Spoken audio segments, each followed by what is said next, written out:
আসসালামু আলাইকুম। আশা করি তোমরা সবাই ভালো আছো। আজকে আমরা ষষ্ঠ শ্রেণীর 4.1 থেকে 4 এবং 5 সমাধান করব ইনশাআল্লাহ।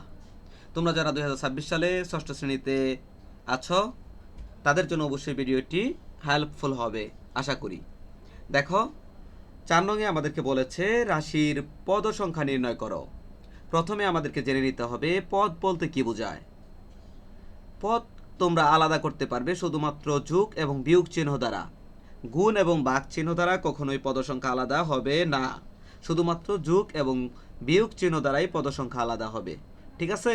তার মানে যোগ এবং বিয়োগ চিহ্ন দ্বারা আলাদা আলাদা প্রত্যেকটি অংশকে এক একটি পদ বলে। বুঝতে পেরেছ? দেখো এখানে 7xy, এই 7xy হচ্ছে গুণ আকারে রয়েছে, তাই না? তাহলে এখানে কিন্তু প্লাস এবং মাইনাস অর্থাৎ যোগ এবং বিয়োগ নেই। তাহলে এটা সম্পূর্ণ মিলে একটি পদ। তাহলে আমরা লিখব 7xy রাশিটির পদ সংখ্যা একটি। আমাদেরকে শুধু বলছে পদ সংখ্যা নির্ণয় করো, আমরা শুধু লিখে দেব একটি। এটি হলো অ্যান্সার। ঠিক আছে? তারপরে দেখো আমরা 2 নং লিখব। এখন 2 নংয়ে দেয়া আছে 2a প্লাস বি। আমরা লিখব 2a প্লাস বি রাশিটির পদ সংখ্যা। দেখো রাশিটির পদ সংখ্যা কয়টি? দেখো এইখানে কিন্তু যোগ বিয়োগ চিহ্ন রয়েছে, শুধু যোগ চিহ্ন রয়েছে। আমরা বলেছিলাম যে যোগ এবং বিয়োগ চিহ্ন দ্বারা পদ সংখ্যা আলাদা হয়। তার মানে যেহেতু এখানে যোগ আছে তাহলে এইটা একটা পদ, এইটা একটা পদ, তাই না? তাহলে এত অর্থাৎ 2a প্লাস বি রাশিটির পদ সংখ্যা 2টি। এটি হলো অ্যান্সার। আশা করি তোমরা এটি বুঝতে পেরেছ। তারপর আমরা 3 নং সমাধান করব। দেখো 3 নংয়ে আমরা লিখব x minus 3y plus 5z রাশিটির পদ সংখ্যা। দেখো রাশিটির পদ সংখ্যা কয়টি? দেখো আমি বলেছিলাম তোমাদেরকে যোগ এবং বিয়োগ চিহ্ন দ্বারা পদ সংখ্যা আলাদা হয়। তাহলে এখানে দেখো বিয়োগ চিহ্ন আছে, তাহলে এটাও একটা পদ সংখ্যা। এইটা এখানেও যোগ আছে, তাহলে এটাও একটা পদ। তারপর 5z এটাও একটা পদ। তাহলে এখানে পদ হচ্ছে 1 2 3টি। তাহলে আমরা লিখব যে x minus 3y plus 5z রাশিটির পদ সংখ্যা 3টি। এটি হলো অ্যান্সার। আশা করি তোমরা বুঝতে পেরেছ। তারপর আমরা 4 নং সমাধান করব। হ্যাঁ, দেখো 4 নংয়ে আছে 5a plus 7b into x minus 3c ভাগ y রাশিটির পদ সংখ্যা। দেখো রাশিটির পদ সংখ্যা। দেখো বলছিলাম যে যোগ এবং বিয়োগ চিহ্ন দ্বারা শুধুমাত্র পদ সংখ্যা আলাদা হবে। তাহলে এখানে যোগ আছে, এটা একটা পদ সংখ্যা। তারপরে দেখো এখানে এই যে বিয়োগ আছে, মাঝখানে গুণ চিহ্ন আছে, তাহলে কিন্তু এই গুণ চিহ্ন দ্বারা পদ আলাদা হবে না। তাহলে 7b এবং x এইটুকু মিলে একটা পদ। এই যে এখানে বিয়োগ আছে, তাহলে বিয়োগ চিহ্ন দ্বারা পদ সংখ্যা আলাদা হবে। এখানে আবার ভাগ আছে, তাহলে ভাগ চিহ্ন দ্বারা পদ সংখ্যা আলাদা হবে না। তাহলে ভাগের যে দুই পাশে 3c এবং y আছে, এই দুইটা মিলে একটা পদ। এখানে গুণ আছে, গুণের বাম ডান উভয় পক্ষ মিলে একটি পদ। ঠিক আছে? তাহলে আমরা দেখলাম যোগ এবং বিয়োগ চিহ্ন দ্বারা পদ সংখ্যা আলাদা হবে শুধুমাত্র। তাহলে এখানেও পদ আছে 1 2 3টি। তাহলে এত রাশিটির পদ সংখ্যা 3টি। এটি অ্যান্সার। ঠিক আছে? তারপর দেখো আমরা 5 নং অঙ্কটি সমাধান করব। 5 নংয়ে দেখো বলা আছে কি x প্লাস 5x গুণ b মাইনাস 3y ভাগ c রাশিটির পদ সংখ্যা। দেখো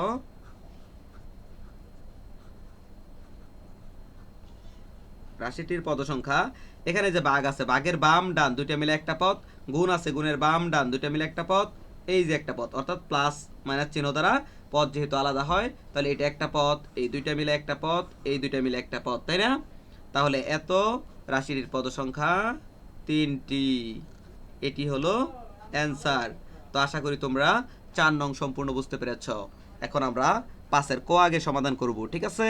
দেখো আমাদের 5-এর ক নংয়ে কি আছে? বলা আছে যে প্রত্যেক পদের সহগ নির্ণয় করো। এখানে প্রত্যেক পদের সহগ বলতে আমরা শুধুমাত্র সাংখ্যিক সহগ নির্ণয় করব। যদি আমাদেরকে আক্ষরিক আমরা একটু জেনে নিই। হ্যাঁ, সেটা হচ্ছে সহগ মানে কি এবং সহগ কত প্রকার।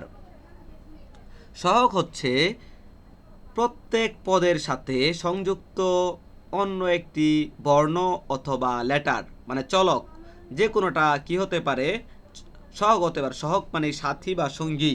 যদি আমি বলি এখানে বি এর সহগ কত 6, আবার 6 এর সহগ কত বি, এক্স এর সহগ কত ওয়াই, ওয়াই এর সহগ কত এক্স, 7 এর সহগ এ বি, আবার এ বির সহগ 7, অথবা এ এর সহগ 7 বি, আবার বি এর সহগ কি 7 এ। এখন কথা হচ্ছে সহগ মানে সাথী বা সঙ্গী, সাথে যারা আছে। কিন্তু আহ, আহ, আমাদেরকে এখন বুঝতে হবে যে সহগ কত প্রকার। সহগ হচ্ছে দুই প্রকার, একটা হচ্ছে সাংখ্যিক সহগ আর একটা হচ্ছে আক্ষরিক সহগ। তোমরা লিখে নাও, একটা হচ্ছে সাংখ্যিক সহগ, দেখো আমি এখানে লিখে দিচ্ছি, একটি হচ্ছে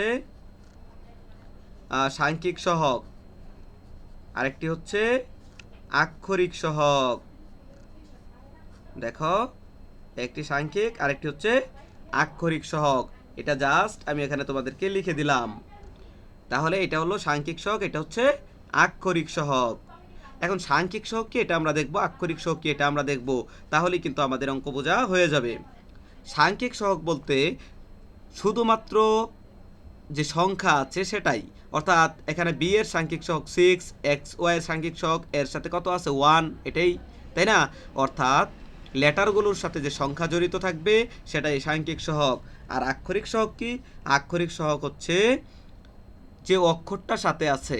যদি বলি এক্স এর সাথে কোন অক্ষর আছে ওয়াই, তাহলে এক্স এর আক্ষরিক সহগ ওয়াই, ওয়াই এর আক্ষরিক সহগ এক্স। এখানে 6 এর আক্ষরিক সহগ বি।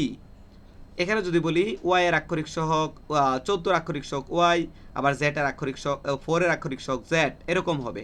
ঠিক আছে? এখন তুমি সাংখ্যিক সহগ আক্ষরিক সহগ বুঝলা, কিন্তু যখন শুধু বলবে প্রত্যেক পদের সহগ নির্ণয় করো, তখন শুধুমাত্র তুমি সাংখ্যিক সহগ নির্ণয় করবা। আর যখন আক্ষরিক সহগের কথা বলবে তখন তুমি আক্ষরিক সহগ নির্ণয় করবা। ঠিক আছে? কিছু বলে না দিলে তুমি সাংখ্যিক সহগ নির্ণয় করবা। তাহলে আমরা এখন 1 নং সমাধান করব। দেখো এখানে আছে 6b, 1 নং কি আছে 6b, তাহলে 6b এর সাংখ্যিক সহগ,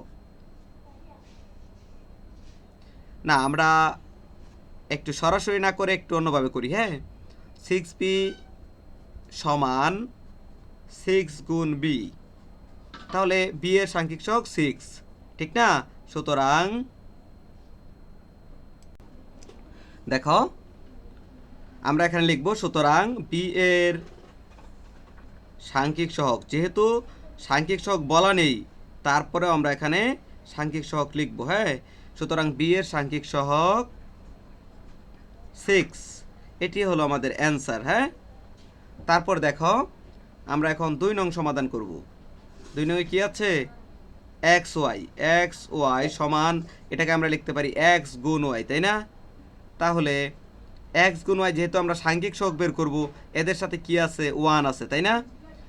কোনো কোনো লেটারের সাথে কিছু না থাকলে কি থাকে 1 থাকে। তাহলে আমরা লিখব এই এক্স ওয়াইকে আসলে আমরা একসাথে লিখব, এক্স ওয়াই ইন্টু 1, ঠিক আছে?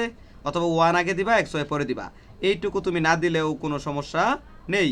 তাহলে লিখবা, সুতরাং এক্স ওয়াই এর সাংখ্যিক সহগ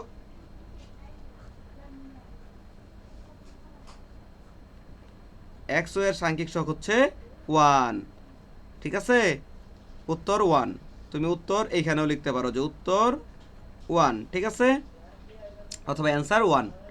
তারপর দেখো আমরা 3 নং সমাধান করব। এখন 3 নং কি বলা আছে যে 7ab সমান হবে 7 ইন্টু ab, যেহেতু আমরা শুধু সাংখ্যিক সহগ বের করব, সুতরাং ab এর সাংখ্যিক সহগ, এই সাংখ্যিক কথাটা তোমরা উল্লেখ করবা। ঠিক আছে?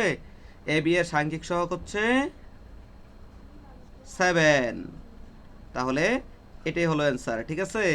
তারপরে দেখো তুমি এখন 4 নং সমাধান করবা। 4 নং কি আছে 2x প্লাস 5ab, এখানে দেখো, সুতরাং 2x ইকুয়াল 2 ইন্টু এক্স, সুতরাং x এর সাংখ্যিক সহগ,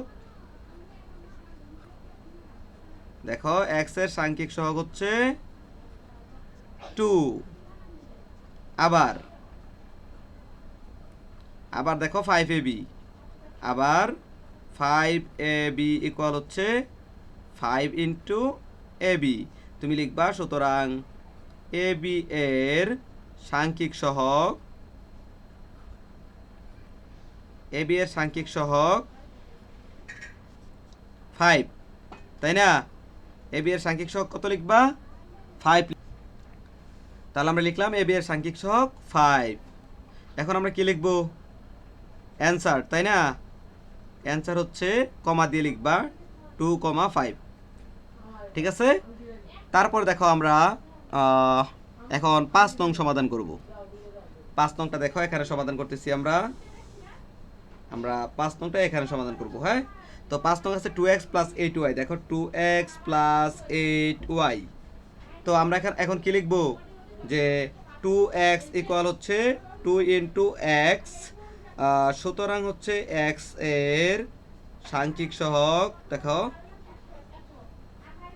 x এর সাংখ্যিক সহগ 2, তাই না?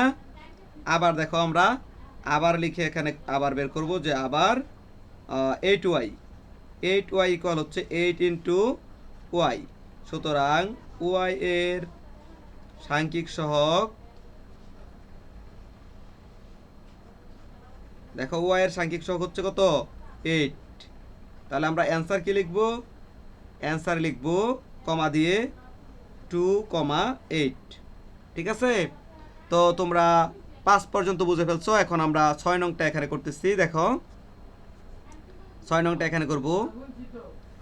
6 নং আছে 14y। দেখো 14y - 4z। আমরা লিখব 14y = হচ্ছে 14 × y, তাই না? 14 × y, সুতরাং y এর সাংখ্যিক সহগ, দেখো y এর সাংখ্যিক সহগ কত? 14, তাই না?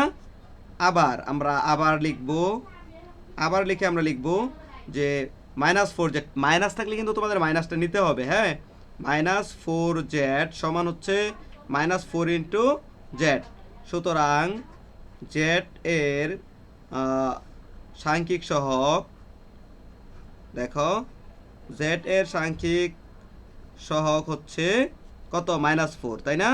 তাহলে আমরা অ্যান্সার লিখব কি? দুইটা, একটা হলো 14 অর্থাৎ 14, -4। দেখো এখন আমাদের আছে বাকি রইল কোনটা? বাকি রইল 7 নংটা। তো 7 নংটা এখন আমরা সমাধান করব। দেখো আমরা 6 নং অঙ্কটা এখানে করেছি। দেওয়া আছে কি? দেওয়া আছে দেখো এই যে -12 xyz, অর্থাৎ -12 xyz সমান হচ্ছে -12কে আমরা আলাদা রাখবো গুণ xyz। তাহলে আমরা শুধু এখানে সাংখ্যিক সহগ বের করতেছি, তাই না? সুতরাং xyz এর সাংখ্যিক সহগ -12, অ্যান্সার হলো -12, ঠিক আছে? তো আশা করি তোমরা আজকের ক্লাসটি সুন্দরভাবে বুঝতে পেরেছ। আমরা পরবর্তী ক্লাসে ইনশাআল্লাহ তোমাদের 4.1 এর যে 5 নং এর খ আছে আক্ষরিক সহগ, সে আক্ষরিক সহগ বের করব এবং আরও তোমাদের 6 এবং 7 সমাধান করে দেওয়ার চেষ্টা করবো ইনশাআল্লাহ। তো সবাই ভালো থাকবে, সুস্থ থাকবে। তোমাদের সবাইকে অসংখ্য ধন্যবাদ এবং তোমরা ভিডিওটি অবশ্যই শেয়ার করবে এবং বেশি বেশি দেখবে। আর যারা তোমাদের বন্ধু আছে তাদেরকে তুমি শেয়ার করে দিবে, ঠিক আছে? তো সবাই ভালো থাকো, সুস্থ থাকো। সবাইকে ধন্যবাদ আবারও। আসসালামু আলাইকুম।